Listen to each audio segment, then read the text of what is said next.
Good morning, everybody, and welcome to the OpsBase weekly webinar. Today, we're going to be going into op scheduling. My name is Mark, and I head up product and client services here at OpsBase.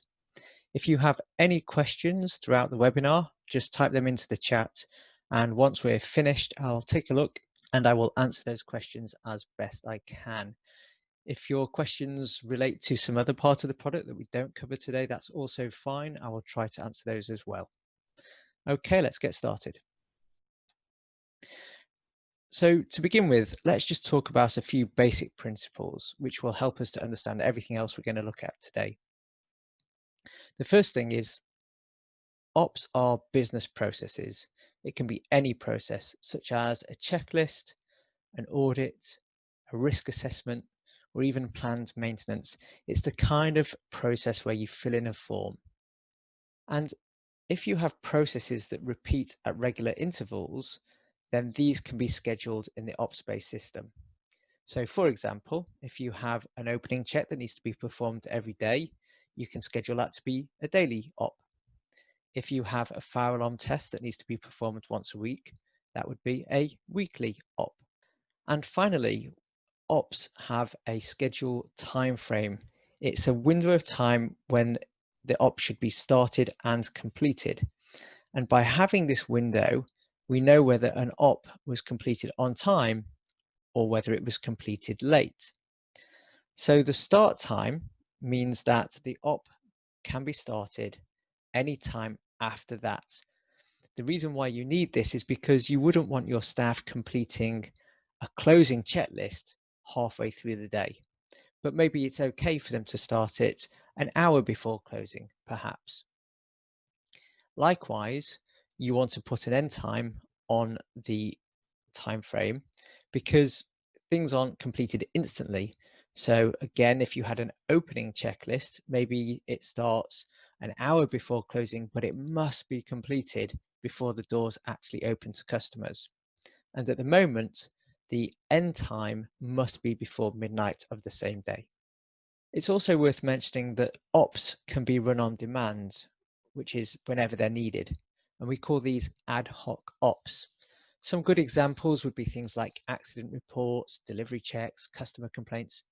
The point of these is we don't know when the accident is going to happen, but when it does, we need to make sure that our staff follow the right process, they fill in the right form with the right details. So inside the native app, the staff can initiate an ad hoc op and just run it on demand. And then to add another layer to this, it is possible to have an op which is both scheduled and available to start on demand. So perhaps you have regular deliveries every Tuesday morning, every Thursday afternoon, and you know that those are going to come in and the staff must complete the delivery checklist at those times. However, perhaps some weeks you're very busy, you order more stuff, there's an additional delivery and it comes in on a Friday night. Well, on that case, you still need the staff to perform the delivery checks. So by having it scheduled, it will appear at the right times, but having it available as an ad hoc means that when those extra deliveries come in, the staff can still follow the same process and perform the same checks. So if we look at these scheduling options and how they would appear in the web app, let's first look at the easy one. This is the daily schedule. It just means that this process is going to happen every single day. And we've got the start time and the complete by time. And that's your window of when it can't be started before 8 a.m. must be finished by 10 a.m. If it finishes after, then it's going to be late. If it finishes between those two times, it's going to be completed on time. And if it goes past midnight, then it's going to be missed. Next, we've got the weekly schedule. This means it's going to happen every single week on the days that you select. So in the example that we're looking at here, this op would appear to be completed every day between 8 a.m. and 10 a.m. on a Monday, Tuesday, Wednesday, Thursday, Friday each week, but not on a Saturday or a Sunday. And then we've got the monthly schedule. The monthly schedule actually has two flavors. And the first flavor, and it's indicated by the radio button here. The first flavor is that it has to be done every month on selected dates. So the example that we're showing is on the 1st and the 14th of every month, this op must be completed. The other way of doing the monthly schedule is to say it has to be completed every month on selected days.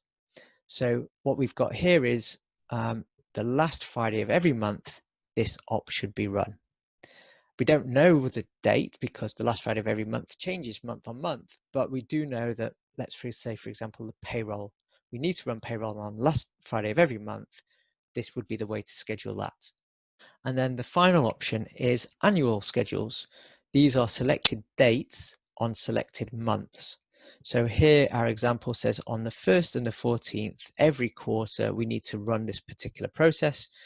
Every quarter means for us, January, April, July, and October. So we can select that and it will pop up on those days 8 times in the year. Before we go on to anything more complex, it's important to understand about sites and time zones, because where something has to be done is essential for us to know when it needs to be done.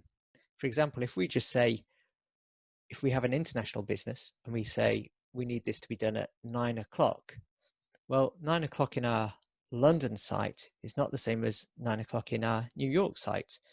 But if we know our New York site is in the New York time zone and the London site's in the London time zone, then we can show that op at the right time to our staff. Make sure they start it at the right time. So our left-hand image here is when you're setting up your sites, you can select the time zone.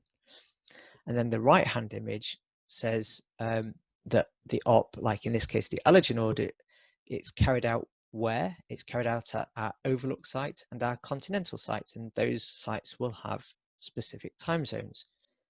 So if we bring all of this together, it gives us an incredibly flexible and powerful system, because one op can be scheduled at multiple different times at multiple different sites. The example that we've got below, and a bar opening maybe is not the best example, but the schedule is set on the When tab. And the first thing we'll see is this green switch that says staff can perform the operation whenever necessary. This means it's an ad hoc op. It means it can be run on demand. You can turn this on and off. But we've also set up 4 schedules here, and clicking on the blue Add Schedule button means we can set up a 5th, and we can obviously remove ones as well. But because we've selected particular sites as where this op should be done, we can then set different schedules for different sites. So for example, starting at the top, on Sunday every week at 7 o'clock, the Sydney Cafe must carry this process out, right? But that only applies to the Sydney Cafe. No other sites will be affected by this schedule. The next schedule says every day at 8 o'clock, all of the sites that I selected, so all permitted sites, which could be 1 site, 2 sites, or all sites, must carry out this process. Going to the third one on the list, it says on the first Monday of every month at 4 a.m., the Moscow Cafe and 2 others that I selected must carry out this process. For some reason, they need to do it early on the first Monday of every month, but the other sites don't have to. And then our last one, which is the annual, is on the 25th of December at 10 o'clock. Every site can do this. So maybe we're opening late on the 25th of December, for example. So this gives incredible power. You can set different schedules for different sites. We know that some of our customers, for example, the lunch in continental Europe is sometimes taken later than the lunch in the UK, and therefore they've set it so that their sites in Europe, their opening checks start an hour later than the sites in the UK, for example. So very, very flexible. That really concludes what you can do with our ops scheduling. If you do have any questions, please type those out in the chat. Happy to answer any questions about scheduling itself or about other parts of the system while we're online. And I'll just give you a moment to type those out, and then I will do my best to answer them. So no questions have come in. So that just leaves me to say thank you very much for taking a moment to attend this weekly webinar, And if you do have any questions, please send them through to support@opsbase.com and we will do our very best to answer them.